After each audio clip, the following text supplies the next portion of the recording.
You are listening to the Star Coach Podcast with Meg Rentschler, episode 35.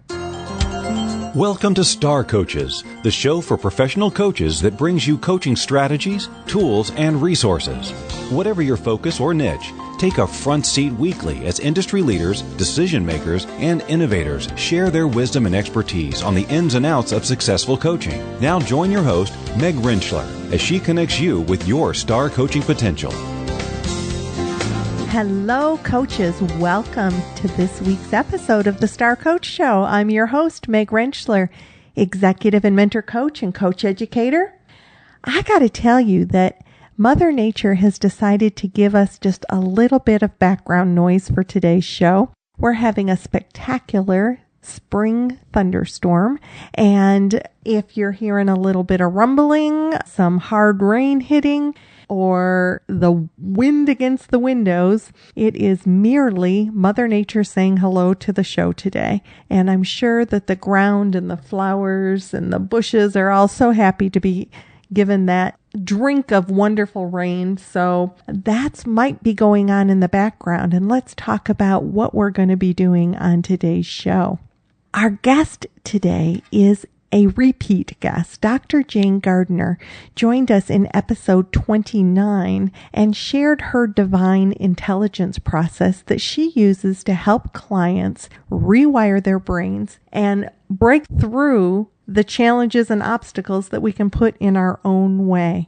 At the end of that interview, she promised to come back and share with us a client story, as well as some tools and techniques that she uses within her divine intelligence process to help clients rewire their brains. And she certainly makes good on her promise in today's interview. Dr. Gardner is an author, a certified master coach, and a licensed professional counselor. She and I know each other back from the early days when we were both working in the mental health field with one another. And Jayne since has created this incredible divine intelligence process. She's the founder of the Divine Intelligence Institute, and her new book, Divine Intelligence, Spiritual and Scientific Process for Awakening the God Within, is hot off the presses, and she has an incredible offer for you in that during the interview today. So you're going to want to listen for what she talks about in offering her book today. She also came to me with a very special opportunity for the show, which we're going to talk about in today's interview. So not only will you hear some specific tools and techniques that you can use with your clients, and an incredible story of a client reaching for an incredibly big goal and how she helped him reach it, but also some real opportunities within the interview today to learn more. So let's go to our interview with Dr. Jayne Gardner. Welcome back, Dr. Gardner. I'm welcoming Jayne Gardner back to the show. Jayne was on our show, about a month ago, discussing her divine intelligence process and had promised at that time that she would come back and share a powerful story with us of a client that she walked through the process with and helped get him in touch with his power within. And then we were also going to have some fun and talk about some specific tools and techniques. And then Jayne has just brought a surprise up for me that we will share with you in the midst of the interview. So be prepared for a wonderful surprise. So welcome back. It's always so good to see you. Oh, thank you. I'm excited to be here. This is so much fun, Meg. Glad you're having this and setting this all up for us. It's great. Awesome. And great response to your first episode. So I'm excited to be able to reintroduce you to the audience and share even more of your process. So let's maybe start with that story. Can you share with us the experience that you had with this client and sort of the process that you walked through with him, getting him from where to where? Sure. And just to preface, I'm changing some of the particulars so that I don't give this person away. So, very responsible thing to do. Yes, yes. To protect his confidentiality. So here's the deal. I like working with people that have big goals. So this person came to me and he was an attorney, but and he loved what he did, but he wasn't making much money. He wasn't saving much money. He's living paycheck to paycheck, so to speak. So his goal, he said, well, I'll just tell you what I want. I want to have $10 million in the bank when I quit coaching with you. So I went, whoa, now that's a big one. So we started out, and one of the principles I have when I work with someone is that we don't really talk about the goal or the money. We talk about how to build up your self-worth, because I believe that your self-worth is the same as your net worth. So we work on your relationship with yourself, basically. So we started out, and it took us to get to the 10 million. It took a year and 9 months. Okay. And when I left him, he only had, when we stopped coaching, he had 4.5 in the bank, but he knew his plan. And at that point, it was kind of the tipping point. And it was just starting to roll in. So we just. But at the time he started coaching with you, he was living paycheck to, he did not have even 100,000 in the bank. I mean, no. And it sounds like a miracle when I do things like this with entrepreneurs. They always go, wow, this can't, when they come to me, this can't happen. And it's kind of like, well, I'd like to have this. I said, let's do it. So we set him up, and I talked to him. It's been about a year now, but a couple of years after that, he called me to tell me he was complete and had the 10 million in the bank. And of course, after that, it just starts to grow and grow and grow, because you can invest it and you can do all sorts of fun stuff. So let's talk about how we got him there, right? Yes. Well, first of all, you have to get rid of the limiting belief that it's a miracle, that it's just going to be something that appears, because it's really about focus of your brain. It's really about discipline and being willing to change the way your brain is wired. And that takes a lot of, I'm not going to say hard work, but it takes a lot of time and focus. And intention. Yeah. Intention. It has to be your intention. So his intention was to change his limiting beliefs. And we knew that when we did that, he would change his amount of money coming to him. So he had to believe in my theory, so to speak, that when you change your relationship with yourself and start to believe in a higher purpose for yourself and a higher rating or place to hold yourself, that you will then get more of the material things to come to you. So it's about changing your spirit so that the material world will fall in place. It was about discipline. So we developed a very disciplined, we call it a spiritual practice for him in the mornings. Okay, as well as evening. But I'll just explain to you what we went through. That would be great. Okay. Yeah. So first of all, he defined his goal, and he knew what he wanted in material form, 10 million. So we had to equate that with worthiness of how he felt about himself. He had to feel as if he was worth 10 million. Mm-hmm. So we did a process of uncovering limiting beliefs that were holding him back from that. Okay. And that's about, the reason I know how to do that is because of neuroscience, because neuroscience tells us that when you have certain memories, you remember things, then those memories hold a limiting belief.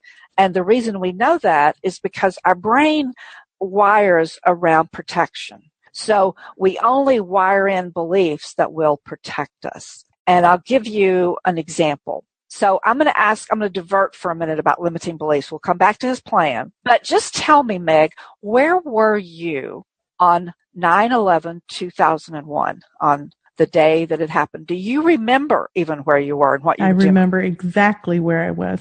Tell me. I was in a therapy session as the therapist. My client received a phone call during session, which was very unusual. It was her daughter. Her daughter was beside herself because her son worked in downtown New York, and her daughter kept asking her, what's the name of the building that this young man worked in? What's the name of the building?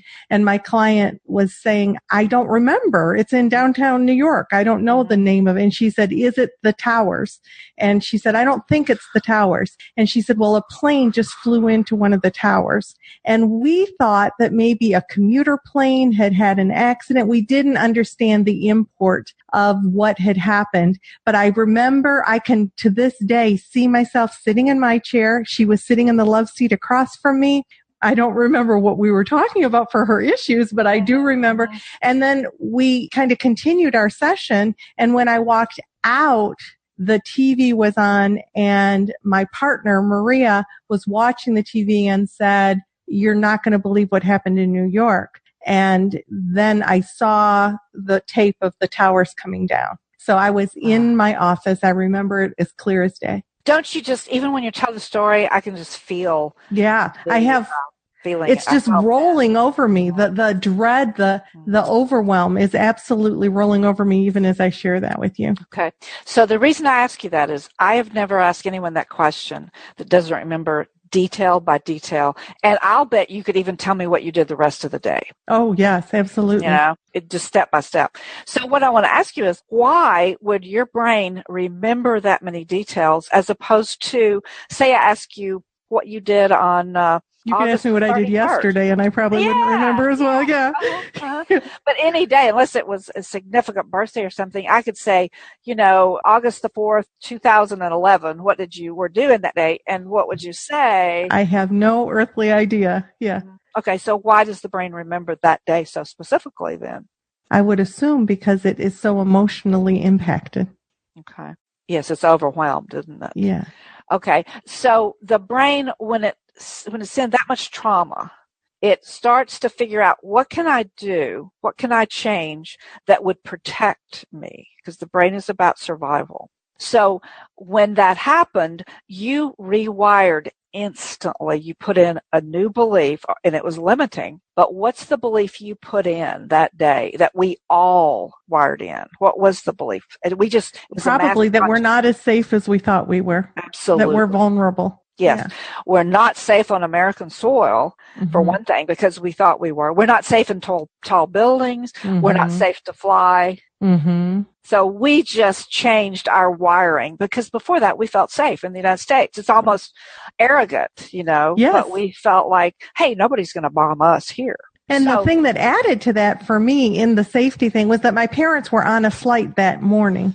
So not only was I hearing that the planes were, but they were flying across the country. So it was, where are mom and dad? Are they safe? Yeah. Oh, yes. It just changed our safety. It's the reason we didn't want our children to see it, because we knew it would make them feel scared every moment of their life. Right. So the brain puts in beliefs at traumatic times to protect you. So if I ask you to tell me a memory in your childhood, okay, then you're going to tell me a memory where a limiting belief was set up. Yeah. Okay. Because the brain doesn't remember things that aren't emotional. Okay. So that's how I got to his limiting beliefs. I said, tell me some stories about when you were growing up. Okay.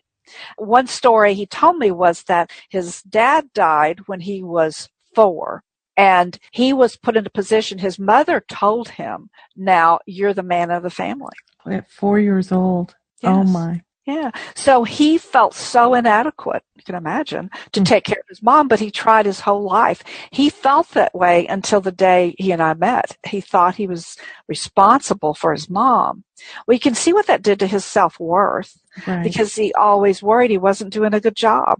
Okay. And there's such a dynamic there, and feeling like you're letting mom down, and can you ever measure up, particularly if she was still caught up in grief and all the stuff that goes along with that. Yeah. Absolutely. So, you know, it was a lot about, I can't measure up. I can never be big enough. I can never be smart enough. So he had all of that in his head. So as we learned his story, we figured out how he had limited himself. Okay. And then my process gives you the steps to unwire and to wire in a new belief. Okay. So he went through the process, and it took 9 months for him to rewire his brain. He chose new beliefs to put in, you know. So we completely rewired his brain. And as we went along, he began to see jumps in his income. It took that long, though, 9 months, for him to get to where he was even solvent, because he was in debt when he first saw me. He was paying out. His bills were more than what he brought in. But he began to, this is what changed about him, he began to feel so good about himself that he got out and he started meeting people, and he started going to the Chamber of Commerce. He started doing everything that you and I know he should do if he wanted to make more money. But it was a natural thing. He was just eager to meet people because he all of a sudden felt better about himself. And so you can see how it all unfolded. That's really dynamic. That's really awesome. So you talked about some of the techniques you use, and one of them is to tap into some childhood stories. Mm-hmm. And for those people who weren't able to hear your first interview, we did talk about that this concept of pulling in some past memories was a bit of a struggle for you at first, working with the coach community around that it's appropriate in coaching to spend some time here, because that's not really sort of a belief about coaching. It's supposed to be present to future, and yet you continue to maintain, and then we're able to back it up with science that we can't just sort of ignore where limiting beliefs come from. So just a little footnote for those people who didn't listen to your first interview, I would recommend that you do go back and listen to Jayne's first interview. So in addition to tapping into some key childhood memories, and I would assume that the memories that somebody brings forward tend to be key for some reason. True. What else do you do when you work with your clients? Well, we practice, and I set up what I mentioned earlier as the spiritual practice. So once he identified his limiting beliefs, and we wrote some that were not limiting, that were unlimiting, like I can do anything. I can make any amount of money I want, or there's an unlimited amount of money to be made out there. Then he started to develop a spiritual practice, and it wasn't so much just thinking different. He had to really train, and so it was about mental practice. So we built in a routine for him, what you might call self-care, or I call it a spiritual practice, because it's about taking a spiritual view, not a religious one, but a spiritual view of how your emotions are. And I think your spirit is tied to your passion. We wanted to take his passion through the roof about the fact that he could do this. And so I asked him to get up in the morning, and the first thing he did was do some writing about what his brain was telling him about it, so we could get to what was actually going on up there.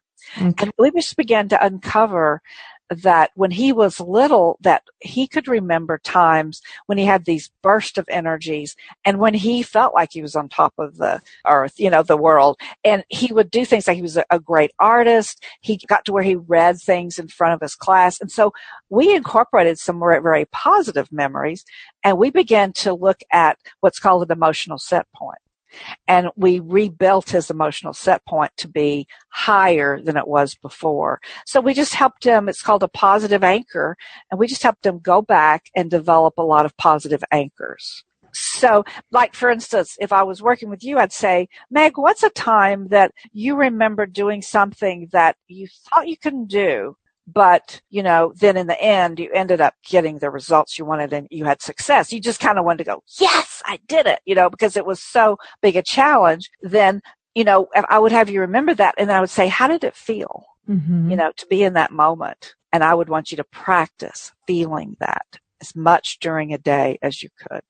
So we built in these little cues for his day, where if he was down, he would go to, I remember when I overcame this or that, and he would bring his energy up, because it's all about your frequency to attract people to you. Can you talk a little bit more about frequencies? Yes. It's same as energy. Have you ever been around anybody that, the minute you talk to them, you go, wow, I feel so excited. I feel kind of good about myself. And you start to have more imagination and more ideas just flow. Well, they have a high frequency.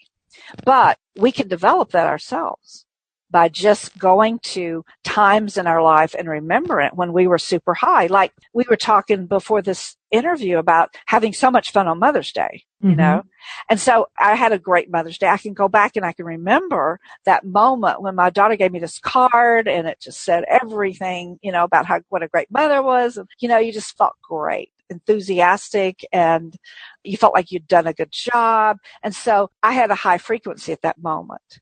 So you have to build that into your day and practice being that high energy. You can substitute the word energy. One of the things that you do with your clients then is to help them recall those so that they're right at their fingertips when they need to recall something, or that they can practice with the memories that you help them and get into that frequency. And different emotions bring different levels of frequency. Isn't that true? Yes. There's a book called Power versus Force. And so this is based on research. A man named David Hawkins developed research that showed that the lowest frequency is shame, humiliation, and then we go into fear, and then we go into anger. So anger is really a higher frequency than fear or than shame or humiliation. So one of the things I do to help you rewire is I take you with that incident that of the 4-year-old when he was told he had to be a man. I take them through this stage of energies and I have them write about each one until they get up to the highest would be, love, peace, happiness, gratitude, bliss, whatever, the highest. So I just have them write up to where they can feel it. So it's an important concept. And everything I do in the process is based on a scientific research that I've seen that led me to know that if you do this, it will really work, not just pulling something out of the air and saying, oh, this might work, Right. You really, based on both, not only your years of experience as both a therapist and a coach, but neuroscience and quantum physics and spiritual teachings, all of that kind of comes together for your divine intelligence process. Absolutely. It's so fun now to see, though, that, science and spirituality are merging. And, it's like science is showing us what spirituality has told us for years, which is you have this divine intelligence in you. But now we have the proof, that science is giving us. So in my book, Divine Intelligence, I give you that research that shows you why to elevate your frequency to a higher divine intelligence, you want to do this and this and this. So when you work with clients, one of the things that you just said that kind of triggered for me is I'm wondering how much the science backing up your process maybe brings in some skeptics or brings in people who maybe otherwise wouldn't be attracted to the process, but because you're able to back it up with lots of information, what that does for your client. Well, and science is basically just our best guess. You're right. At the moment, what's true. But there's something about presenting science that removes doubts from the mind. It removes your resistance. Like, for instance, whether I can help someone make $10,000 in 18 months. Man, that brings up a lot of skeptics and a lot of people going, yeah, right. Well, but what if you knew that I based every step on a scientific research or experiment? So it's just proves that you can do it, and I could show you exactly how to do it. Then you begin to, that person sees that it's not a miracle. It has nothing to do with just hocus pocus. It really is mental work because we know from science that what we think about creates our world. So if we think we're not worthy, we're going to not be able to create any worth. So once you get that, and that is proven all through quantum physics, that really we create from what we see, that we're the observer. And the observer, whatever they see in the scientific experiment is what is true for that scientific experiment. So basically, we create, our thoughts create. So once you get that, then you see that our job in life is to learn to create. Right. And we can create a negative thought as well as we can create a positive thought. So it's easier. Yeah. And our thoughts are actually kind of our imagination. I mean, we have control over our thoughts. And I think that helping our clients understand that your thoughts aren't concrete. I mean, your thoughts aren't absolutes. They're part of what you choose. Well, and it's the brain, neuroscience shows us that we have neuroplasticity, that our brain can change. And so if we have a negative thought, we can change it. Now, it's challenging because negative thoughts are for protection for our brain. Right. So we say they're like a Velcro, they stick. And so it's hard to change. Whereas a positive thought is like Teflon, it just slides right off because the brain says, oh, that's good, but there's no reason to remember that. So that's why repetition and really focus and intention and brain training is so important to this process. Is absolutely vital. Yeah. Yeah, but you can do it. That's the cool thing. Yeah. Yeah. And when you have somebody partnering with you to help you learn that and expand on that and solidify that, then you're that much closer to it. Well, and help you, what we do mostly is we help people be accountable for their goals. If you really want this goal, hey, dude, if you really want this goal. Yeah. If you want this $10,000, you better be paying attention and doing your exercises. There you go. And just remind them, that how important this was to get that. It's going to solve so many of your problems, and you're going to feel so much better just knowing that you can do that, if nothing else. Right. Now, last time we talked, I love that story that you shared about the client, and I'm so glad that you shared your $10 million client with us. But you also mentioned last time, so I'm going to try to tap into that you were going to share just a snippet of a story of a man who came to you because he was out of a job, and you said, and he found basically his spirituality, and he found God. And he found a job. Guess which one he found first? Does that sound familiar? Yes, because it's my book. Okay. So that example's in your book. My book is called Divine Intelligence, and it tells the story of a man named Dan.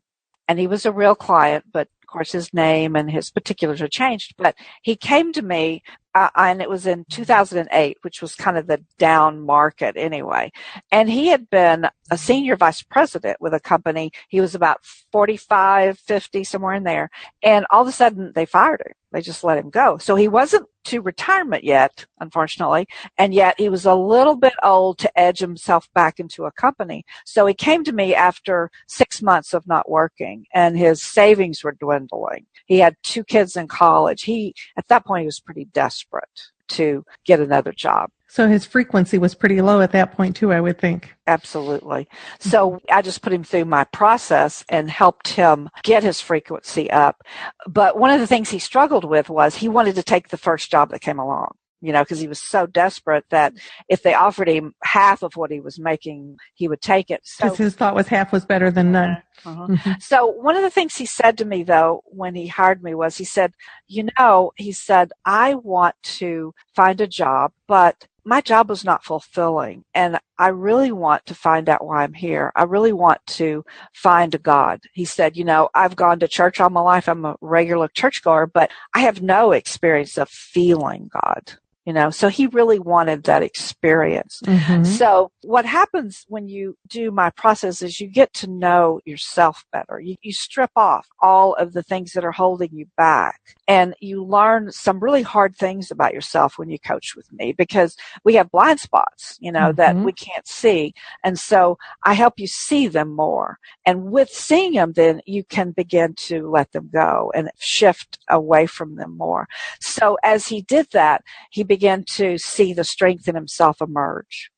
And he began to see that he had a lot of talents and a lot of strengths, and he began to let go of so many of those limiting beliefs that he got to a higher place. And with that, what he realized was that the only God he would ever know was the God inside of himself. So as he began to develop his strength and his care and love and belief in himself, he began to experience God at a higher level. So it was a merging of 2 of his goals. And, to answer the question, he had to find his inner God. He had to see that he was the creator of his life before he could create.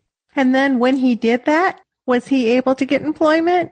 He was, guess what? He got a job. And it was totally different than he thought, but it was something with a nonprofit that he had wanted to do for a long time. And so he got that fulfillment part. Yeah. Exactly. That's awesome. Now I think it's a good time in the interview to share your surprise. What are you offering to do? We're going to have Dr. Gardner on for another show. She's going to be my three-peater. This is exciting. But she approached me with this idea, and I'm really excited about this. So, Jayne, you're coming back, and you're coming back for what purpose? Well, I got to thinking when you said that about skeptics.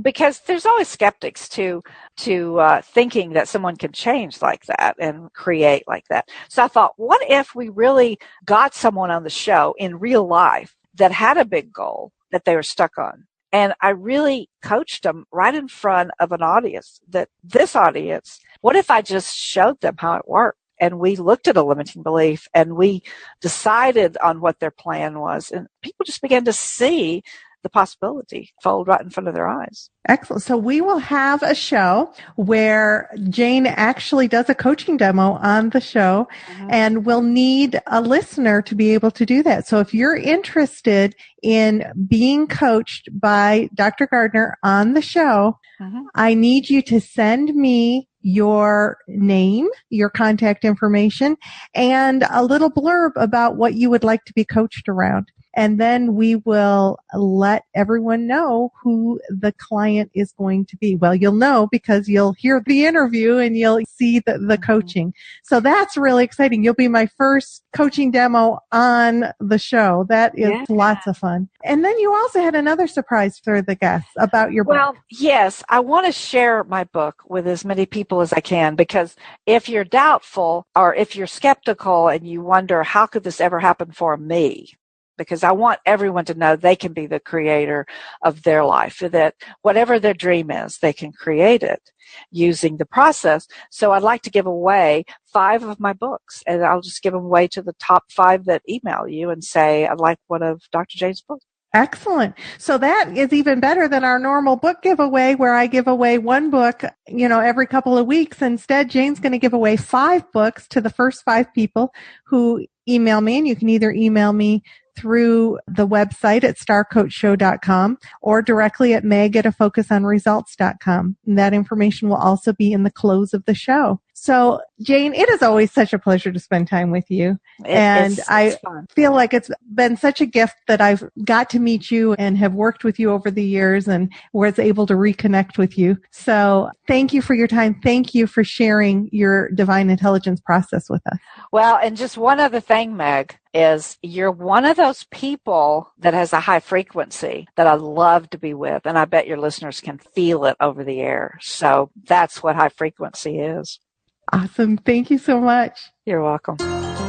It was such a nice surprise when Dr. Gardner approached me right before we began taping for this week's show about her desire to do a demonstration on the show. So if you would like to be the client that is coached on the Star Coach Show by Dr. Jayne Gardner, send me your name, your contact information, and what you would like to be coached around. You can either send that through the contact page, starcoachshow.com, or directly to my email address, meg@afocusonresults.com. If you would like to be one of the 5 people that she is giving a book to, you can indicate your desire for a book the same way, either through the contact page at starcoachshow.com or directly to my email at meg@afocusonresults.com. And the first 5 responses that I get will get her book. I can't thank Jayne enough for her generosity and becoming part of the show and sharing so much of her knowledge. If you'd like to know more about Dr. Jayne Gardner or about the Divine Intelligence Institute and about our show, visit starcoachshow.com. Peruse the site.